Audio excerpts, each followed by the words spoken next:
Okay, well, home therapy, session 4.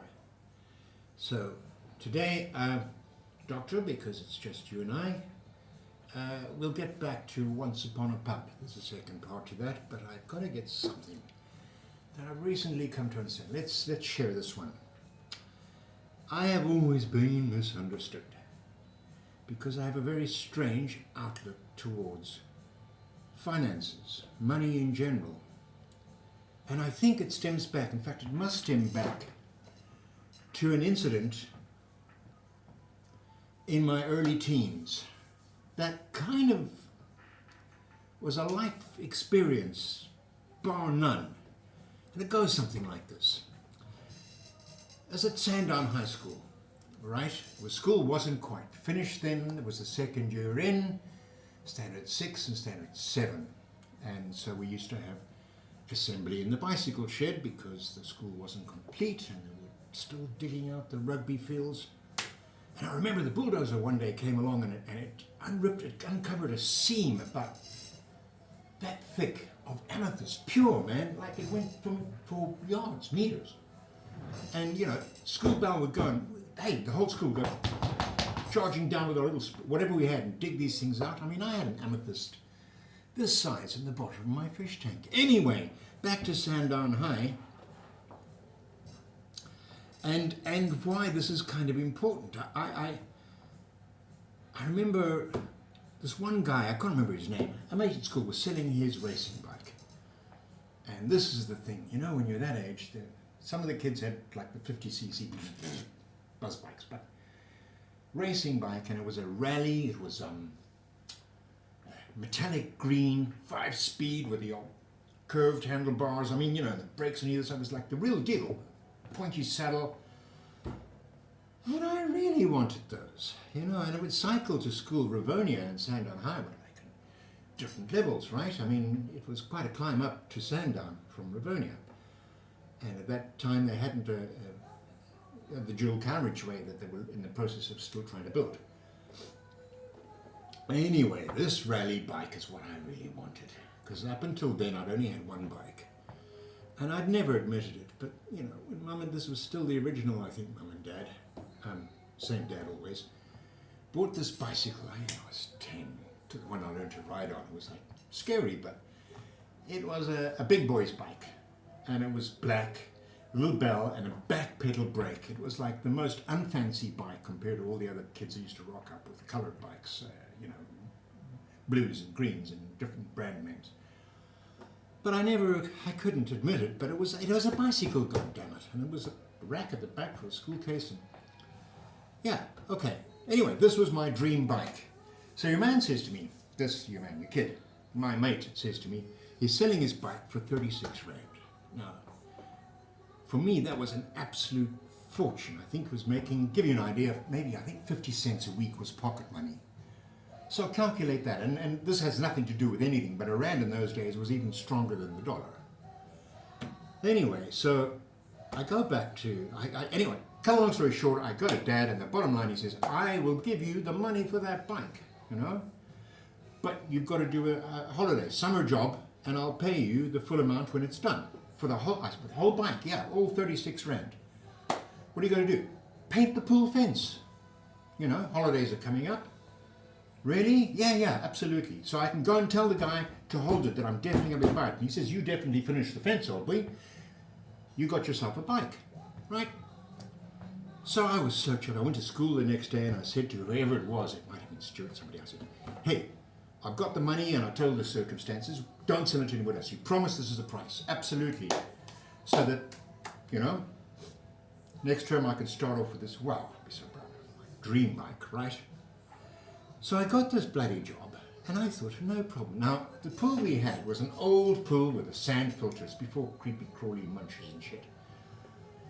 And Dad had new kids and things, and this fence, I guess it was about this high, kept dogs and kids out, right? About a meter or whatever that is. And it was one of those metal ones that came in pieces, segments, with two clips that went like this, that connected a pole to each side, one each side, and you bolted it in. And then there was two stakes, and each piece you plunged into the ground, And then adjacent to that, you put another piece up like this, and another piece, and another piece, and you built your fence however you designed it all the way around. So I don't know, it wasn't an Olympic-sized pool, but it was a fair-sized pool, and a garden area, and around the pump house, and so on. And Dad said, you got to pay, it was white, and it was starting to show rusty bits and everything else, and he said, use some holiday, and I thought, that's a fortune. I mean, that's more money than I could imagine. I looked at the job and I thought, shit, a few days of this, and I got myself a bike. Anyway, wow, did I learn lessons that way. Well, first of all, I didn't know what it took to sand a fence. First of all, it's these little things you've got to paint all, round, all the way, all sides, all angles, it drips down your arms. But before that, you've got to sand it with a wire brush and a sander, get the rust off. And then you had to paint primer on top of it. I mean, and these, each little thing was like all the way up and down in these bits across, Like, it took me like, all day to do the first 2 sections out of probably 60, I don't know. Alright, it was an awful job, and Dad would come back every evening and I'd be, all my mates were off having summer holidays, and I really hated this. I started to hate this, and I remember thinking, fuck, I've been suckered into a job here. But keep your eye on the prize, that bike. Anyway, end of the story. The long and the short of the story is I did complete it, sort of. I think Dad knew, and everybody knew, and I learned my lesson. But that bike, so I went to my mate and I said, this is the most hard-earned bike you've ever, the whole summer, all you guys were having a fucking time, I was painting a horrible rusty fence. There's my bike. I was so proud of it. I remember bringing it into the bedroom and polishing. I slept with it in the bedroom. And I took it off to school. And I thought, this is it, my dream, and I've worked for it. And the things are, Dad's right, if you earn something and you really want it and you earn it, it's even better if than just being given something. And all these lessons were like valuable. Anyway, about a week later, I used to go cycle all over the place. I went up to a place there, Rivonia came like this, it was down in a valley, and then there was a sunny hill park, something like that. Petervale there were new suburbs being built, right? They were kind of new.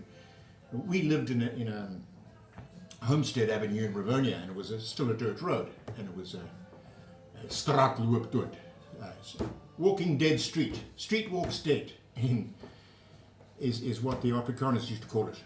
Straatloopdood, cul-de-sac. Anyway, this dead-end road and was all dust and things. So what I'm trying to say is that it wasn't built up yet. It was still plots of land everywhere, which is wonderful. Anyway, I went off to go and visit somebody, and I was coming down this hill, and it was only 2 ways of tarmac, and then on either side was rough gravel and stones. So that was it, and just enough. I mean, narrow. And it was right up here. It was a hilly part, and I was on my way home. This is the thing I remember fucking clearly. I'm going at speed. And there's, it had a speedometer. That's how I bought a speedometer for it.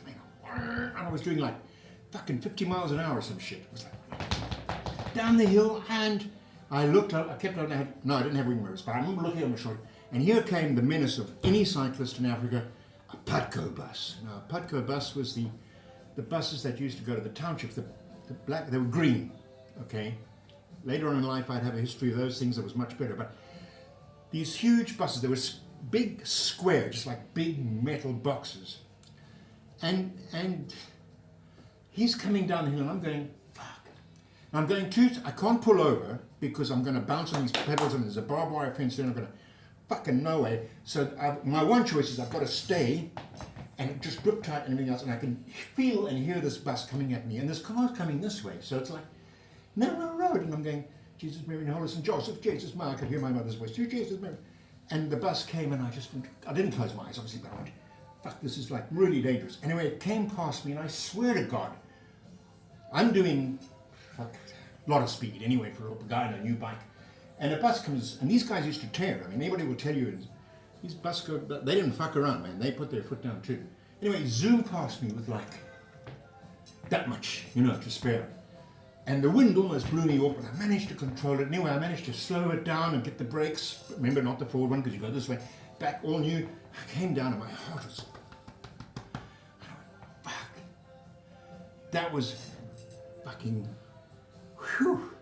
Not using that road again. Anyway, that night I'm lying in bed, and I've never told anybody this. I'm telling it now for the first time. The reason for that is that... my stepmom always used to say things that we didn't get on. Bottom line is, I didn't tell anybody about my near-death experience in my mind because they'd just laugh at me and I would be told, oh, stop trying to seek attention. And you always exaggerate shit. And so that night I was lying in the dark in my bunk bed. Gary was below it. I remember thinking, you have just worked the whole summer on the most boring, horrible, under the African sun, dawn to dusk, fucking rust painting job. And you got to have 2 or 3 days enjoyment on it, and you nearly died. You and your bike were almost splat. What would have been the point of it all? And something went happen in my head. I'm going, all that labor can be taken like that, including your life.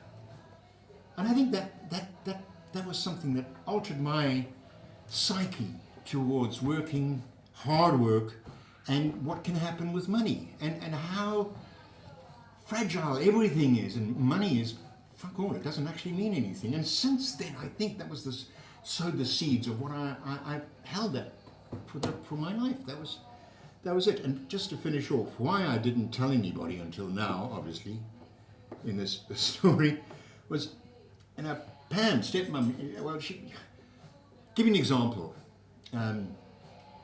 She had 2 kids, one from a previous marriage, one from between marriages, and 2 with dad. And she didn't see me, we didn't get on that well about on certain things eye to eye. And how do I put this diplomatically? Like, okay, so another holiday I was doing horse riding and lessons, and so I didn't have a bad life, like, you know. And I remember I was on a horse, I think called Gypsy, and the guy came up to me, told me, shh, and Gypsy turned around and took off across the field, the orchard, whatever it was. And fuck me, I thought, Jesus, this is dangerous. So I remember grabbing around her neck because it was going underneath trees, you know? And it's still, I mean, a horse can judge, like, whew, that much space. When I was in that much space, boom, off I went, and I remember my helmet hit this arm, and it really hurt. Anyway, got a bottom line short. I couldn't cycle because my arm was too sore, so I pushed my bike about a mile. I stopped off at the Collinses on the way home. And dear old Audrey, my mate Brian's mum, she was an ex-nurse. She said, oh, and she had a look. She said, oh, she says, you've got something called a green stick fracture. And, you know, you go home and go and have that taken to you. You're going to need plaster. So I went, oh, really? So I went back, Dad was at work, and Pam, the mum, was there, and I said, you know, I think I've got a broken arm. And she was like, oh, no, you haven't. You're bullshit. Fuck off. So I remember this. I walked around all this before I went to St. John. I remember thinking, I walked around all day, right? And this was comfortable to hold it. And sure enough, I didn't, you know, you're a kid, you don't think, well, okay, it's not broken. I mean, Pam had a look and said, no, bullshit, it'll go away, and so on. And when Dad came home, I heard her saying, it's just another one of his sympathy tricks. So he said, you, come here. So he went into the bathroom, and this I remember, and he grabbed my arm and said, now, what's this about a broken bone? I said, I fell off the horse, and he pulled him and clack. And even I heard it, and like, fuck, it hurt. My old man was like, shit. So we have to go off to some sort of clinic, right? And this I remember, Dad was like furious because it cost double. It was after 6 o'clock at night. And I remember thinking, well, fucking serves you right. I told you this like this morning. But anyway, that's the long story short. Anyway, because of that, I was told not to. I just didn't tell them anything of the stuff that I went on. It was just safer that way because I didn't fear. It didn't matter. What the fuck? So, yeah, that was my near-death experience, and why, for the rest of my life, I had this very cavalier attitude towards making money. I never asked for a raise in my life. In some parts, I actually was surprisingly given some nice raises and things. And it's been something that it's difficult for other people to understand. I lived on the island more than anything else, a barter system, and it worked so well because even though I was just a babysitter, for instance, for some mates or whatever, hey, they'd say, Davey, bring your laundry, because I never had a washing machine, I never had anything, it didn't matter because I lived like that. And there'd be a menu. I mean, Anita made a menu, special dinner for me, because I was like, at one point I was down to like 66 kilograms. It didn't matter. I didn't have debt, ever. I'd rather do without than buy something, and that bike, and my dad taught me that story, and it saw me through all sorts of things, and I'm happy to have lived like that. However, now I feel like a bit of a git, because I've reached retirement age, living off the grid or as a rat or whatever, and God, I've got a little place that makes some pocket money in it. God bless it. See, it's been grand. Anyway, that's me and money. Thank you for this session.